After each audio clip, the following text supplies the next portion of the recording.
listeners. Welcome to KRADRADIO podcast. I'm your host, Chris with a K, and I am super excited about today's guest, but I feel like I need to teach you a little bit of math before we dive in. So let me make sure that I've got these old suckers all polished up here, because we need to understand the Pareto principle. And that principle is basically for 80% of the effects that come from a successful endeavor, 20% of that was from the cause. So for our guest today, Michael Zimmerlich, he gets 20% of the screen time, so I can do 80% of the talking points. How does that sound, Mike? That sounds perfect. You did your homework. Well, this is what we have teams for. But no, for those of you that don't know, super excited to have Mike on, because Mike Z is a fedora-wearing legend here in Arizona, where he's the co-founder of 80/20 Records, an independent record label and management company that's been running for over a decade now. And some of the accomplishments, I mean, let's really make him feel comfortable. So what is this? Represented over 25 artists, released tons of music, helped artists open for Beck, Animal Collective, had artists on huge festivals like CMJ, Vans Warped Tour, Summerfest. Anything else I'm missing? That sounds good, pretty good to me. I can't believe I did all those things. Right on. And I mean, after all that, because I want to make sure you feel real comfortable, what is your favorite curse word? Ooh, that's a good one. Shit is pretty up there. Shit. I mean, I'm born and raised New Yorker, so like, you know, I think the third word out of my mouth was fuck. So, I mean, that just like is part of my language. Just like that's, you know, in school, like these are the language when you learn the English. These are the words that you learn. It's like dad steps toe. Yeah. What are the next words after that? Right? Exactly. Yeah, because everything is a variation right off of that. When dad is angry, it's stubs toe, or when mom is angry because you won't listen, you know, what's that next word? But yeah, pretty much. It's usually driving. Like that's usually where it comes out, is mostly in the driving scenarios. But yeah, it comes out. Yeah, no, 100%. I saw somewhere that it says there's a direct correlation between the number of bumper stickers you have and the amount of road rage that you have. So so the more stickers, the more road rage you have, or 100%. See, I have 0 road stickers, but I got total road rage. I haven't. The yours is inward though. There's the inner road rage versus the outer, like, you know, crazy driving and like right. It's very inner. I'll do like the middle finger under the dashboard. I made the mistake once where I was young and unwise at the time, I will say, and someone was honking at me to make a left, and I couldn't see oncoming traffic, and so I got pissed because he was being anxious about me moving, and I couldn't see what was, you know, I couldn't see oncoming traffic, so I flipped the guy off, saying, you know, screw you, I can't see oncoming traffic. I'm not going to risk my life just because you're in a hurry. So I flipped him off, and then all of a sudden he drives up next to me, and there's this guy in a one of those pickup trucks, and then like was about to throw things at me. And I said, okay, that's it. Like clearly, like in New York, you flip somebody off, they flip you off, they honk your horns, and like that's the end of it. Like move on from it, right? Move on. Here, you can get shot. So I'm like, okay, no, I know better now. Like, I'm not gonna do that. Like, I'll find other ways of releasing my anger that does not necessarily show it to the other driver, because that's just a bad idea. I love it. And you're very true. I've been ran off the road a couple times too, so I know what that's like. Wow, but that's nuts. I do want to know though, you know, and I'm sure a lot of other indie artists are foaming at the mouth to know too. You know, what are some tips on how to get, you know, signed by a label? It's something that, you know, we've always coveted, you know, as artists, and I'm sure a lot of folks out there would love to know, what are some things that you should be doing right now to get signed by a label like yours? Don't ask to be signed. I'll explain. You want labels to come to you. So you want to be doing everything. You want to be learning how to do the business end of things. You want to understand how the industry works. You want to build something on your own first, and then use representation like a label or a manager to grow even further. But if you don't have those things in place, there's not much that a label or a management company can do to help you. So that's why you really want, I always use this example. Out of all the submissions that I've received over the past 12 years, I accepted one, and it was already an Wow. artist already had an idea that I wanted to sign, that they were already on my radar. There was not a single artist that has approached me that I have not heard before that I signed, because and it's not because that we have to make sure that we're making our bottom line. It's not even that, because it's about making sure that we are the right fit for that artist, and also making sure that we'll be able to bring something to the table. So if you don't have those things in place, there's very little that we can do to help you to progress your career. You have to have things in place so that we can get you the opportunities to do these other types of things. So it becomes and so at that point, it's just, we're not going to be able to do anything with it. So I always tell artists all the time, if your goal shouldn't be to get signed to a record label or to get a manager. Your goal should be how to be successful as an artist. And that if that means that a label's in the picture, and that means that management is going to be a part of your team, then so be it. But it doesn't have to. Got it. That's great advice. Okay. Because I think that's like a common misconception, because I think the old way of doing things, a podcast with the Black Keys, I was listening to, and he was saying how Dan Auerbach and him were, they'd send out cassettes and demos, and they, handwritten letters into them, and just, whoever they could. And they eventually got picked up, and then, they fronted them the 10 to 15 grand to do the record and the bus, do their tour, get on the road, and then, make the money and then figure it out from there. But now, with streaming, that all kind of went out the window as far as what the upfront for the smaller artists for the most part. But the whole Corona situation has definitely put a twist on everything right now too. What has it been like in terms of, intaking new artists and, what you're doing with everything that's, kind of had to be put on hold, I'm assuming, for a lot of who you've been working with? Yeah, so it's been very interesting. I mean, we've been very fortunate because we're very diverse about what we do. So even though some of our artists have hurt because of this, at the same token, a lot of them were able to pivot. A lot of them went to live streaming. Megaran is a perfect example. He's done a fantastic job. And in fact, he just announced yesterday that he may partner on Twitch, which is amazing. Wow. And who is this? Megaran. Oh, that's right. Funny story about that, actually. Do you want backstep real quick? So, no, go ahead. When I first, heard of 80/20 Records, Chelsea had mentioned your name like one time, I think, and I was booking for the Full Moon Festival. It's like one of the premier live music festivals in Arizona over at the Press Room. Happens every 3 months. It's fantastic. I have a story about that, because I went to one once, and that was nuts. So we were on the fence if we were going to do the Full Moon in July, because it was, things have gone down. People were starting to open up. We're thinking about doing this thing. And I had been trying to book, an all African-American lineup because of Black Lives Matter, and wanted to just let their voices be heard more so than anyone else. And so I was going through like the Rolodex of like who I knew that would know someone that would know someone. And Megaran is like one of the biggest, hip hop artists here in Arizona. And I had no idea that he was under 80/20. And so when Chelsea sent me your information, I put you in my phone as Mike Megaran manager. And then when you hit me up for when I talked to you about the podcast, and you had messaged me, and I was like, who is this? What is this? What's going on here? I would like to add that that actually I don't manage Megaran. He actually has an incredible manager. His name is Jeff Moses. He used to. Do you know Jeff at all? No, but it's all funny. Everything's just. Yeah. So we represent the label side of Megaran.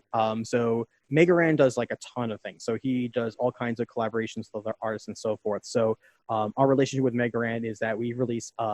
Specifically with him, we released last year his single Sumi Sen, which had a music video and everything like that last year. And then earlier this year, we released Ages Volume 1 on vinyl with him.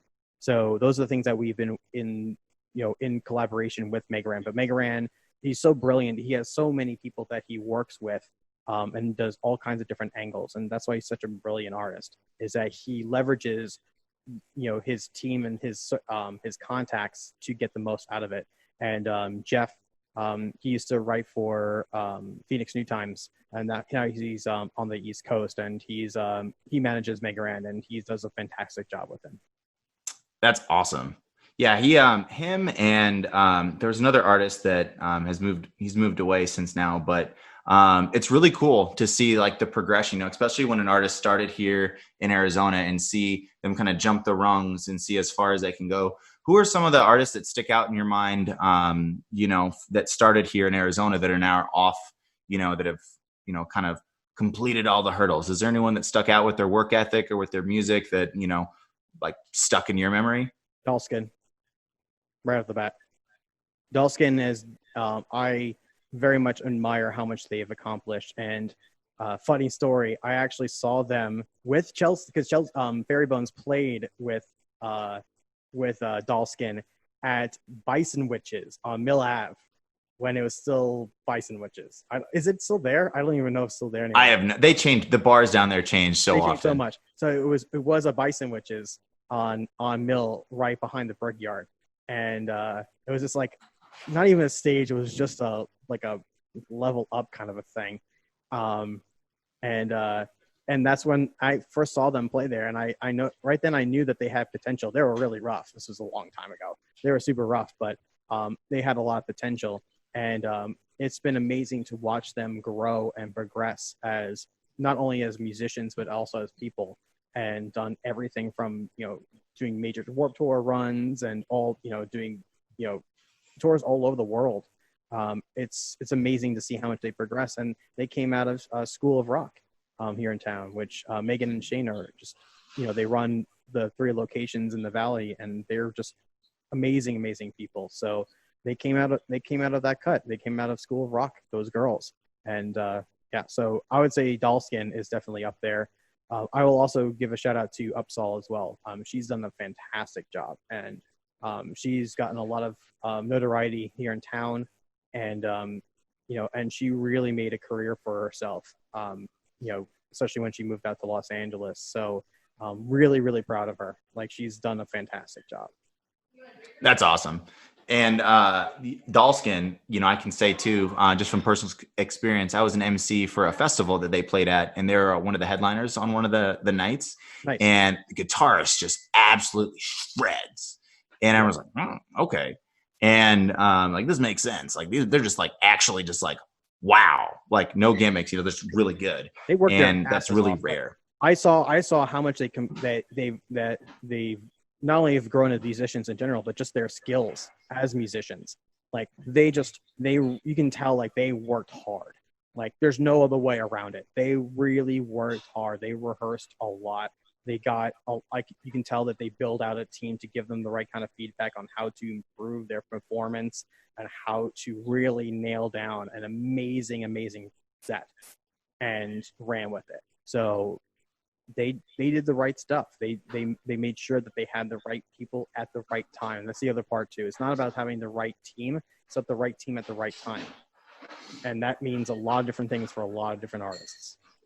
Yeah, no, that's great advice. Because I think that, and if you could dive into that a little bit more, because I know that it seems like coming from the, owner of a record label, a lot of people say, why do you even need the label? Like, labels are obsolete, blah, blah, blah, and building a team and DIY seems to be the way to go. But like you said, building the right team at the right time, that know the right people that can help get you across the finish line. But, I guess a 2-part question. What do you feel like 80/20 does differently than other record labels to where it does make sense to work with you? And then specifically with coronavirus still going on with no live shows, what can artists do to gain attention from labels like yourself besides, being successful? So to answer your first question, I'll say this for record labels in general, is that, we are you can consider ourselves the backbone of a music release. So what we can do is provide structure for a release. So everything from the strategy of the release, making sure that everything is in order ahead of time so that you're not scrambling last minute. Usually our releases are at least 4 to 6 weeks ahead of time, minimum. So we make sure that we have everything put together, all the right file formats, all the logistical stuff that most of the time, a lot of times musicians don't remember to do. And that's okay because, if you don't do it that often, and we do it all the time, we've been doing it for 12 years. So we know what we need to make sure that is everything that's covered so that this way the release has the greatest chance of success. So it's that aspect of it. It's it is our connections and our resources that we have available to us that we've developed over the years. So it's all those different aspects of those things that can help a release do better than normal. What kind of marketing budget is there and how that marketing budget is going to get allocated. A lot of artists don't know where they should be putting their money into right now. So, as far as us being different from other record labels, I mean, there's no one label that's going to fit for everybody. And that's another important thing too, is like, you want to find somebody that has not only is that somebody that you feel will bring something to the table for you, but somebody that you're going to trust and be able to be transparent with. And that's extremely important. So I've had artists that were the perfect type of genre for us, but we just weren't able to get on the same wavelength, and that's totally fine. On the other side, I've had artists that I get along so well, but that's in a completely different genre that we really can't really do anything with them because it's a whole different contact base that we would have to reach out to, and that's not really going to help them much. So I've seen it happen on both ends. But I mean, the differences with us and other labels, I mean, we did obviously give 80% back to artists on the royalty side. Many independent labels, they'll do 50-50 deals. I mean, there has been others that do 80-20 splits these days too. So it's not like we're the only ones. But we were doing that back in 2008 when that was very unheard of. So that's something that we've always been a big believer in, the philosophy of how, what can we do that we can still, thrive, but how can we do that while still being able to give back the most to artists? So right. That's, I would say, one of the biggest aspects of things. But then again, it depends is what's within our wheelhouse. The brands that we have connections with, people in the industry that we have a connection with, the kind of culture that we cultivate, all those different types of things. That's what makes each label unique. Right. Well, perfectly summed up. Thank you. Mike Zimmerlich, owner of 80/20 Records, here with your host, Chris with a K from the KRADRADIO podcast. A little reset here. Wanted to, ask you a couple kind of just funny questions, but are you taking Kanye West in the 2020 election, or what are your thoughts on that? I have no thoughts on that, to be honest with you. Who do you think would be a better running mate? Taylor Swift or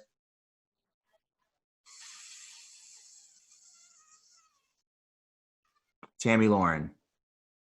Ooh, I gotta go with T Swift. I think that would be great. Nothing would ever happen. We wouldn't have to worry about anything getting done because they would just fight the whole time. Yeah, but I think Tay would lay down the line. Like she would keep Kanye at bay. You know what I mean? Like she would get stuff done. Yeah, and I mean, she's a businesswoman. I'm so is Kanye, but I mean, I feel like his businesses are always like in peril of like being dissolved or something, and then he just goes and does something crazy, and then it comes back. I don't know. Well, his brands are super successful. He's diagnosed bipolar, isn't he? Yeah. Yeah, so that comes with the territory. So, like I said, it is what it is. I have no real opinion about it either way. It's just like, of course he's running for president. It's like, why not? Kid Rock did it. Why not Kanye? Yeah, it's like, sure, why not? Right. But no, that's funny. I feel like, with everything that's happening right now, I am just missing live shows. I'm missing mosh pits. I'm missing just going out and having a beer with some friends at a show. And I wanted to ask you, if it was all over right now, what would be the first show that you would go see tonight if you had unlimited resources? A local show or a national show? Both. You're going to do that. For a national show, oh man. it would either come down to Red Hot Chili Peppers or Stand Atlantic, because Red Hot Chili Peppers is one of my favorite bands, and I'm totally obsessed with Stand Atlantic right now. So I would say those two especially, and Jimmy Eat World as well. I love Jimmy Eat World. Yeah. So those would probably be my top picks. And then for local, I'm definitely going to be totally biased here, is that I would immediately put on a Guilty Pleasure show because I love doing those shows every single year. So that's something that I always look forward to. So if this was all over tomorrow and we were able to have a show again, I would probably do a Guilty Pleasure show. That's what I would do. I love it. I love it. Okay. And you know what? I think that, things will come back slowly, but people just don't like the mask thing. It just, unfortunately, people are doing it because they have to, but they're still dragging their feet, and it's just making everything take longer. And I have seen, though, that Europe seems to be opening up faster than the US, and they may be allowing tours, I hear, a lot faster than the US. And Europe, just in general, we'll be able to have artists in there doing that. And, what are your thoughts, on that whole situation here in the US? And then what are your thoughts on Europe and, any potentials to try to squeeze in any shows in Europe? Or what's the forecast look like from your side of things? As far as Europe is concerned, honestly, that's not really on the table.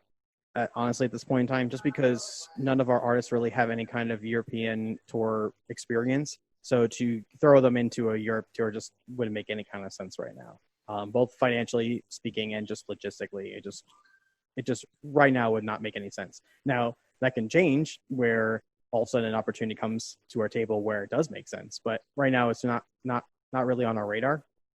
So to be honest, right now we're mostly focusing on what we can do more for live streaming, because I feel that is something that's going to become more and more prevalent. Even when venues start opening back up again, we're looking into adding a live streaming component to the live shows. So for those reasons, I think it's that's where my mindset's at, because this is something that we can do to still support our venues, which is extremely important. And it's also a way for our artists to still be able to perform live, even if it's not necessarily in person. At least it's still something. And I find that literally we actually, just before doing this, was on a panel talking literally about the future of live streaming. And one of the things that we all brought up is that, live streaming is a different experience. You can't expect to have the same type of experience that you do at a live, at a venue, where you have a live audience, in comparison to live stream. It's a different type of experience. Doesn't make it worse. It's just different. So you have to treat it differently. And there are things that you can do in a live stream that you can't do at a venue. So perfect example is Brad from Halocene, who they're just ridiculous. I know them. Yeah. So they a couple of months ago, they made a ambassador for Twitch, which is, there's only just shy of 70 of them in Twitch that have that ranking. And so they're killing it right now. And even he mentioned that, sometimes they'll spend hours just, with their fans, because they'll play songs here and there, but in between the songs, they'll actually have live conversations with them. And you can't do that at a show. You may have some interactions with them up on stage, and then afterwards, they may come over to the merch booth and hang out with you and so forth. But again, you may only have like maybe 10 to 30 seconds of time with that person, and that's about it. Where on live stream, you can spend hours with your fans, and it's definitely a different type of experience, and you can connect with your fans in a completely different way that you can never do live. That's interesting. I never thought about it in that way, because it is like that. It's you're not there, but you can still have a very intimate connection with the artist that's performing, even more so than if it was live. And you know what? I think that as technology progresses too, people will probably just prefer that. It'll be safer. It's like, hey, you want to go see a show, in New York at the the Chelsea or the Abbey or whatever, this iconic venue that you can't afford to go to. If you could pay a pay-per-view thing, for like $20, and it's like a VR experience, like a hologram that just shows up and there's just a band playing in your living room. Like, that's sick. Like, I would definitely do that, because I hate cage fighting. Don't want to do that. Don't want to watch someone beat the crap. I mean, kudos to you, but just much rather watch a band. That's fair. And I totally agree with you. Less blood. I totally agree with you. And let's face it, I'll definitely am the first to admit that nothing will replace an actual live performance. It's not a question about replacing it. It's a more question of this is something that can be done in conjunction with it. It's an added experience. It's a different type of experience. And that's why, it shouldn't be looked at as this is going to replace a live show, or is it going to be a lesser experience of a live show. It's just a different type of thing. And honestly, I feel like that's going to improve upon the live performance, because like you mentioned, you're going to have venues, I mean, especially for a long time, even when venues start opening up again, they're not going to be able to have the capacity that they normally would be used to, and not for quite some time. So it's going to be a rarity that you're going to be able to go to a venue, period. So this is an option for a lot of people to be able to still enjoy the music and still enjoy their bands by watching it on the live stream. And they'll be a lot more selective about what shows they want to go to. And you probably honestly will have an even better audience, because I know you can probably vouch for this too, is that you always, like, when you have your audience, right, you have like the actual fans that are there that will actually want to see you perform. You have friends and family, right, that are just there because they want to support you. Mm-hmm. And then you have like the friends of the friends who really don't care about being there. They'll hang out, they may watch you a little bit, but they'll be on their phones and like kind of half paying attention. And then you have the people in the back that are just there to drink, right? So, you really realistically don't have everyone's undivided attention. So what's great about the live stream is that these are people who legitimately want to see you perform. Otherwise, why would they be tuning in?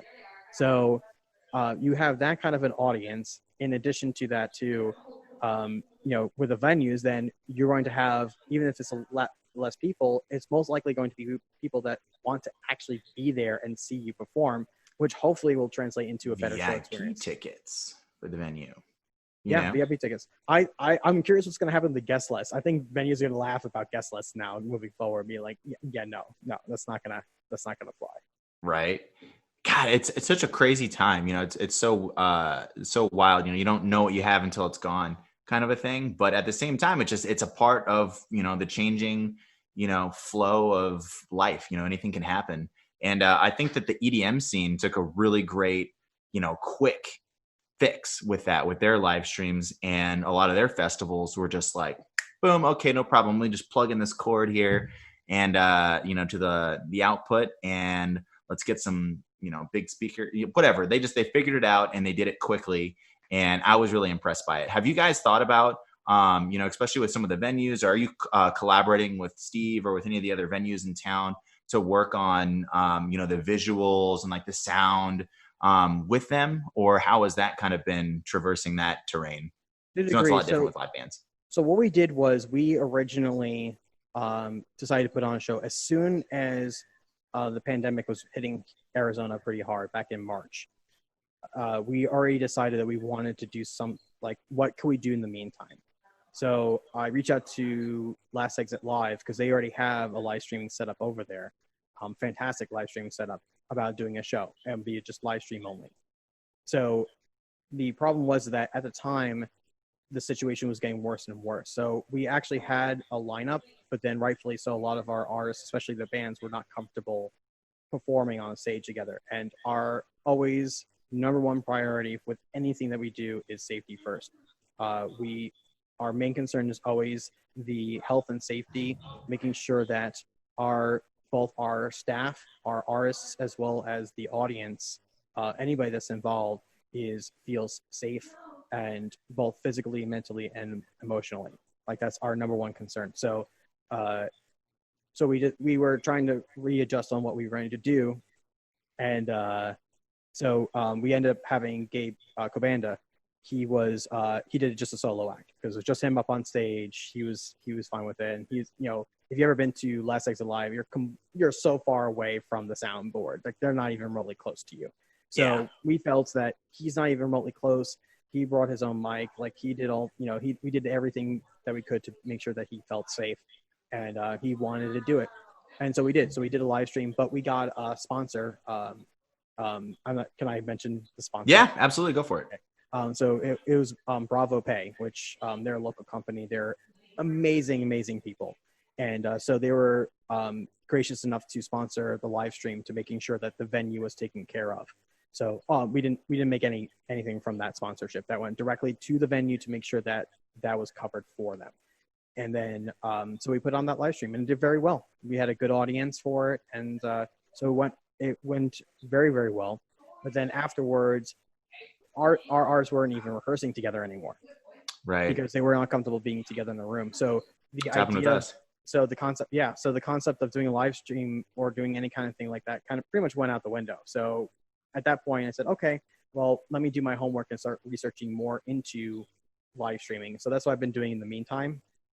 Is understanding and learning more about how live streaming works and what's possible, what's not possible. Looking into both paid live streaming, ticketed, as well as what it would take to do a sponsorship and how would that look like and so forth. So understanding the technical side and some of the logistics of that, as well as from the business side on how would that work moving forward. Like once artists are very comfortable at least performing together in the same room, what would that look like moving forward, even if you're not allowed to have anybody in the venue? So we're not there just yet. I have some artists that are now starting to rehearse again a little bit. They're feeling a little bit more comfortable doing so, but it's still not there yet. I want to make sure again that the artists feel comfortable, and not only being comfortable rehearsing together, but then they need to rehearse together for a while because they're going to be rusty. Got to get show ready. So it's still a little ways away before we would do anything like that right now, but definitely is on my radar, because even at once things start getting better, hopefully, that it's still going to be a long time before we start seeing venues open where people can go back inside again. Yeah. Yep. No, and that's really nice to hear, that you're working on the live stream situation to help kind of soothe the gap, the great pause. Because, I've seen a lot of creative things come out of it, as far as with like drive-up concerts even, Yes. like drive-in raves and drive-in, just shows in general. And has 80/20 considered doing anything like that, or with any artists with their releases? Like what are you guys doing with artists that have like music ready to go and they're just like, gah! Like is the plan to just release it and do a live stream and a drive-in show, or is it to, wait? Is it up to the artist? Like, what are you guys doing? What are your thoughts on that? So as far as releases are concerned, the only release that we have in the pipeline is Gabe is having a remix of his prior single, Let's Ride, coming out this Friday. And so that's the main thing that we have right now, because not only were they not comfortable with the artists being together to rehearse, but that means also they're not in the studio recording. So a lot of what was going to be coming out around this time frame has been obviously delayed, and rightfully so. So we're still trying to, they're still trying to figure out what they're comfortable with, and also the studio and the producer, what they're comfortable with and what their schedule is like. So, we'll see. There might be some things coming out soon. Can't promise anything just yet. As far as DriveIn Concerts concerned, yeah, we have been looking into it. Those would be so much fun. I'm not going to say any more than that, but we have. That's fair. That's fair. But I just, hear me out here. We have a KRADRADIO hosted MC drive-in theater event with 80/20 Records and a few amazing sponsors that goes towards help saving the stages with Steve and them. And we have mostly or all 80/20 artists that are on the bill, and have a drive-in concert. People can tune in, rent one of the old screens, and have a little hootenanny. There you go. I will like to, if you don't mind, plug real quick about Save Our Stages, because yes, please do. That NEVA is a fantastic organization, and the Save Our Stages initiative, which is literally just hashtag Save Our Stages. It's basically them trying to get to Congress to basically help give financial aid to venues, which, let's face it, venues are going to be by far one of the last establishments are going to be opening back up again.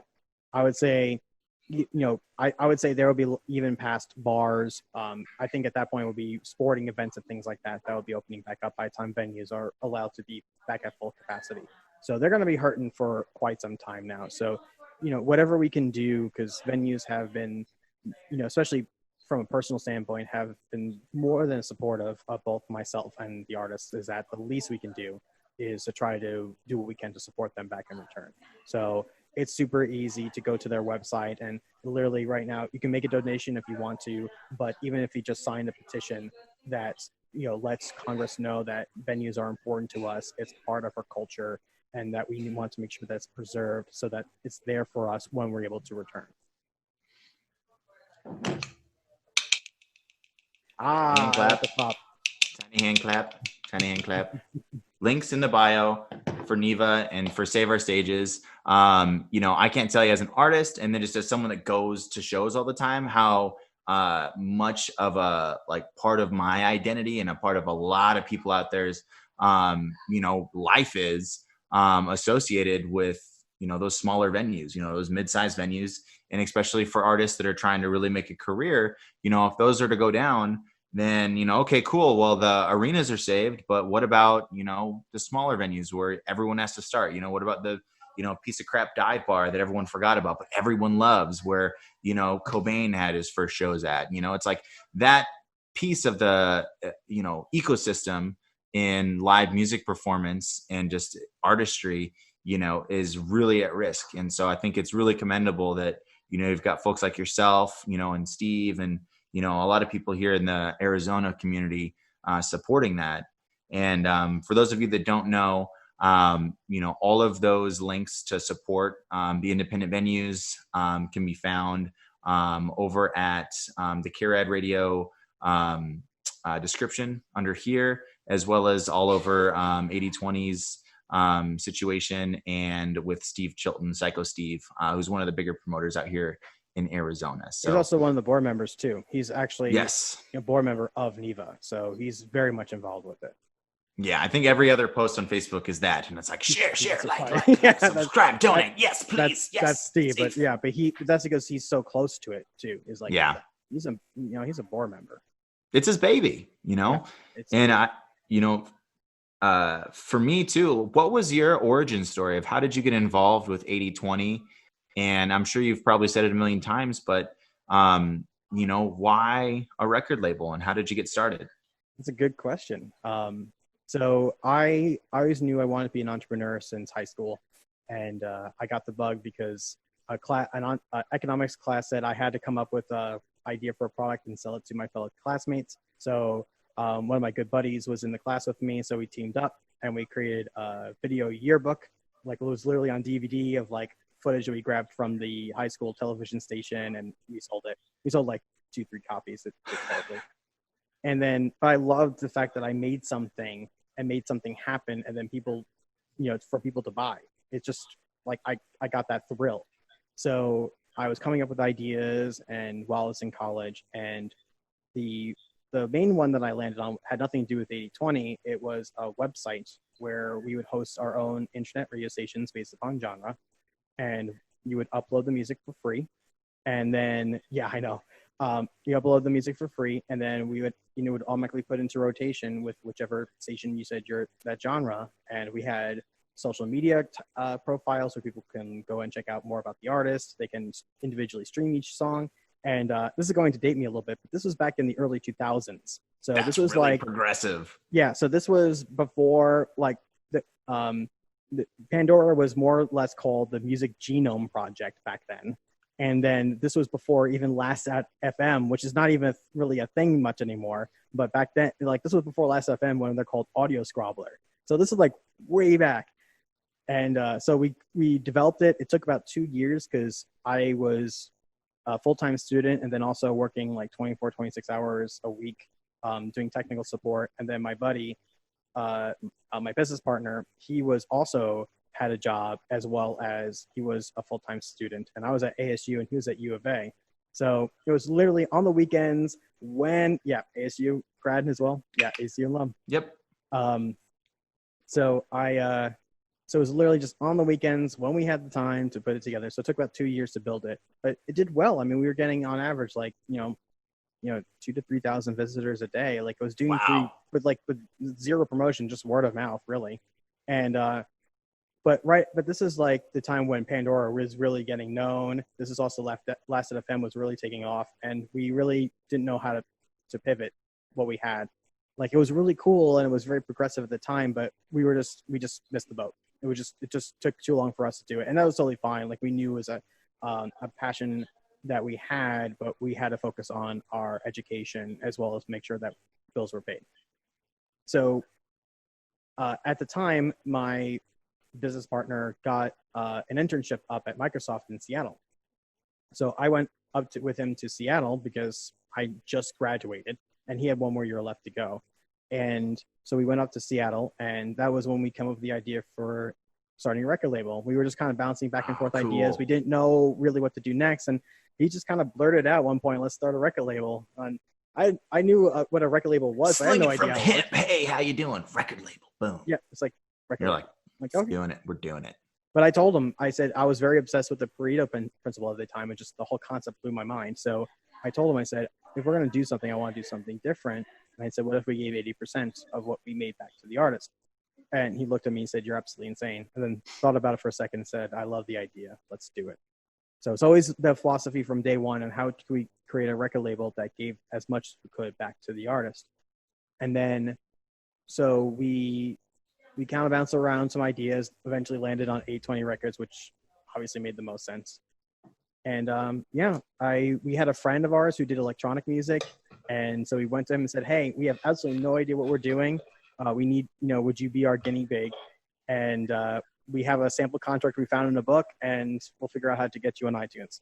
And he goes, okay. So he signed the agreement, and then so we figured out how to upload his music onto iTunes, and that was the start. And then about 3 to 6 months later, another mutual friend of ours said, hey, these guys I knew since middle school are in this pop punk band. You should go check them out. And saw their performance, loved it immediately, talked to them afterwards, and they became our first band.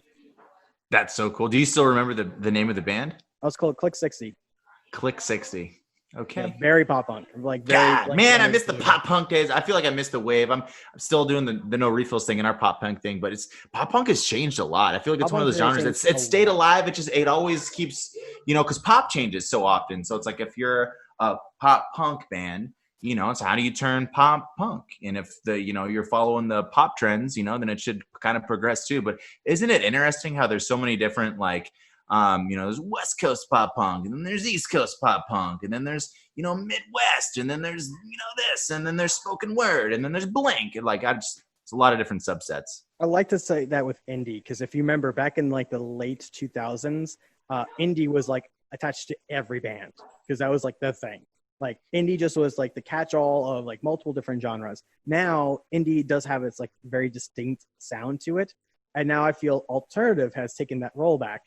And now if you put alt or alternative in front of anything, and that just basically means we're a bunch of different genres. We don't know how to classify ourselves. We don't know what we are. Believe me, I have to use it all the time, because I ask our artists, what do you classify yourselves? And they're like, this, and this, which makes no sense. Yeah. And I'm so I have to help guide them a little bit and saying, okay, let's call you guys alt rock, or we'll call yourselves alt pop punk or something along those lines. So, because sometimes it's kind of pop punk, but not totally early 2000s pop punk. So we kind of get a little bit creative. What would you call pop punk? Blink early Blink 182. That's pop punk. Great answer. I agree.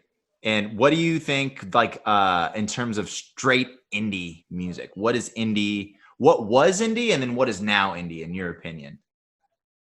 Well, what was indie was very much a all over the place kind of thing. But I would say, in what I would consider indie then, that would still be considered indie now, would be bands like the New Pornographers, for sure. Would be very The National would be another example of one that would consider to be indie, that kind of a sound, very, melodic, but I don't want to say lo-fi, but a little bit, but a little bit more minimalistic, if you will, that kind of a thing. That's usually what I would refer to for indie, personally. Got it. All right.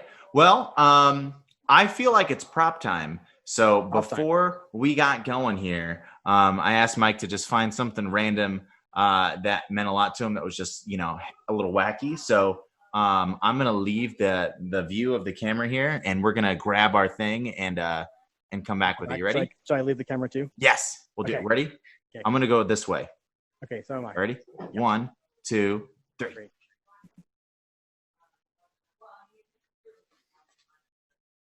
All right. And 3, 2, 1. Wow. What is that? Is that a paintball visor? It is snowboarding goggles. Oh, snowboarding goggles. Okay. So this is that? So this is a 3D printed object. I have a 3D printer behind me. I don't think you can see it on. I can move my Instagram. Oh, I see that. That's cool. So there it is. So I have a 3D printer that I've been playing around with during the quarantine. And so I'm a huge nerd. So this is from the game Half-Life, and this is Gordon Freeman. Except when I tested him out, because this was one of my first runs, that he had a crowbar, which is this iconic weapon in the game, and unfortunately it came off because this part of the wrist was very, very fragile. So it kind of I was trying as hard as I can to pull it off, and it just didn't work out. So it kind of came off. But that's the random thing that I found. It kind of in the reject pile back there of 3D prints that did not go well.